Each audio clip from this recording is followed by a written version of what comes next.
Então, Maia, ministro Alexandre de Moraes apresentou alguns dados para contestar aquela afirmação comum de que o STF estaria condenando só velhinhas indefesas, né?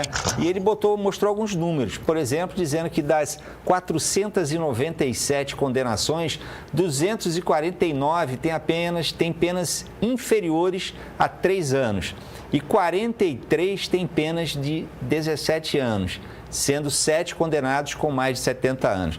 Te pergunto, qual a importância dessas informações? Dá para continuar falando em condenação de velhinhas indefesas com a Bíblia na mão? Olha, é interessante esse aspecto de estatístico que o ministro trouxe.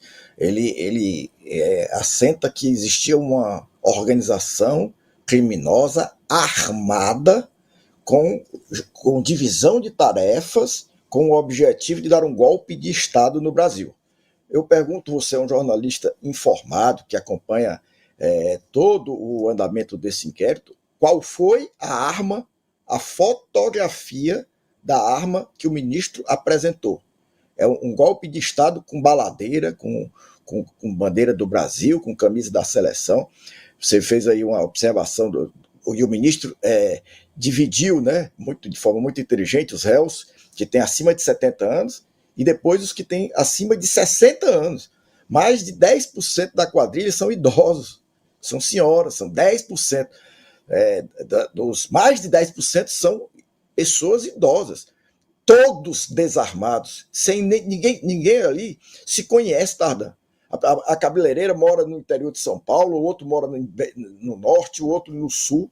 Eles não se conhecem, não existe a prova de que há uma orquestração, o que ficou muito evidente no julgamento, até pela forma que acompanhou, o ministro se reporta, olha só, o ministro se reporta os atos golpistas, eu chamo a atenção, atos golpistas do 8 de janeiro.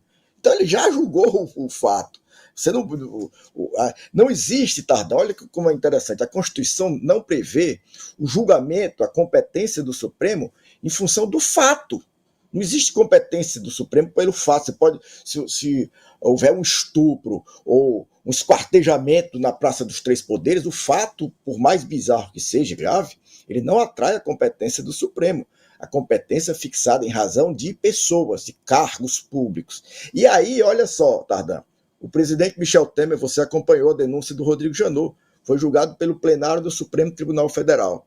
O presidente Lula foi absolvido, descondenado pelo plenário do Supremo Tribunal Federal.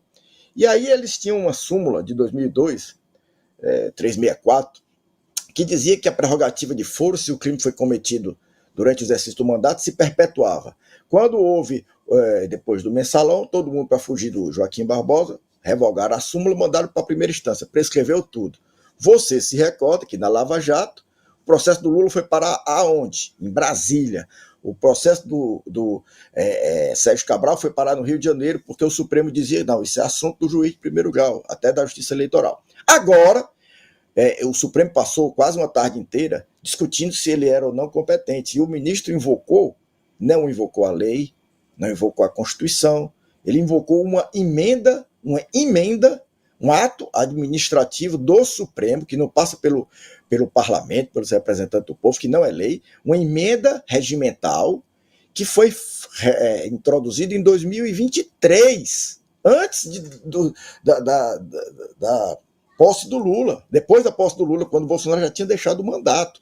Então, o esforço, inclusive o ministro Fux, foi muito categórico, porque o Alexandre de Moraes dizia, Tardan, que se o presidente da República, no exercício do mandato, o presidente é julgado pelo plenário, mas o ex-presidente, ele é julgado pela primeira turma. Isso tudo para trazer o julgamento para o colegiado menor, com o objetivo de, eventualmente, impedir um pedido de vista por parte de algum ministro que não concorde com essa tese. A gente viu aqui, até há pouco eu estava entrevistando aqui o advogado Pedro Serrano, né? Ele foi um que elogiou muito também o desempenho dos advogados de defesa. A gente viu a ministra Carmen Lúcia também elogiando, dizendo que as defesas foram primorosas e tal. E nenhum dos advogados questionou a existência de uma tentativa de golpe de Estado, né? Eles se limitaram a dizer que o cliente deles não participou disso e questionaram o mérito também, a maneira como estava se dando a validade do julgamento, né? Mas nenhum deles questionou a existência de uma tentativa de golpe.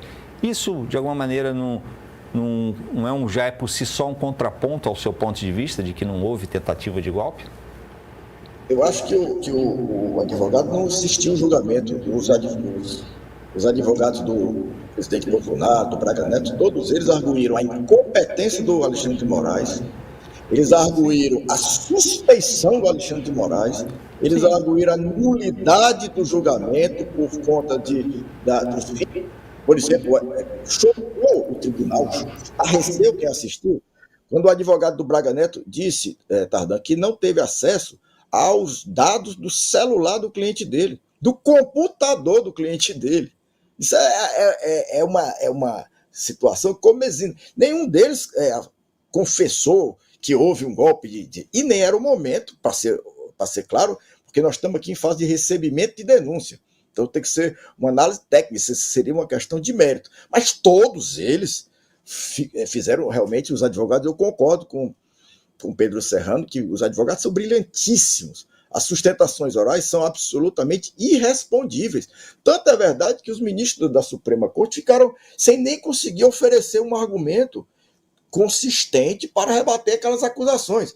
O que o Alexandre de Moraes disse assim, a polícia prendeu sim o celular do Braga Neto, mas ela não botou no processo. Ora, se tivesse uma informação no celular que desmentisse a versão de golpe de Estado, ela tinha que ter. O advogado tem que ter acesso ao celular, ou a busca e apreensão, ou o que for, o advogado do próprio cliente que sofreu a busca e apreensão.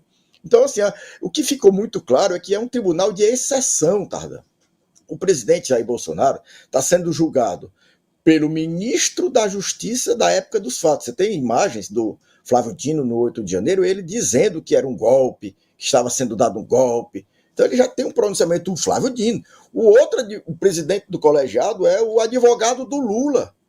O procurador da República, olha só, o Ministério Público, o procurador o Augusto Aras pediu o arquivamento do inquérito. E o outro procurador que o Lula nomeou oferece uma denúncia dizendo que tem uma quadrilha, um golpe de Estado, mesmo procurador.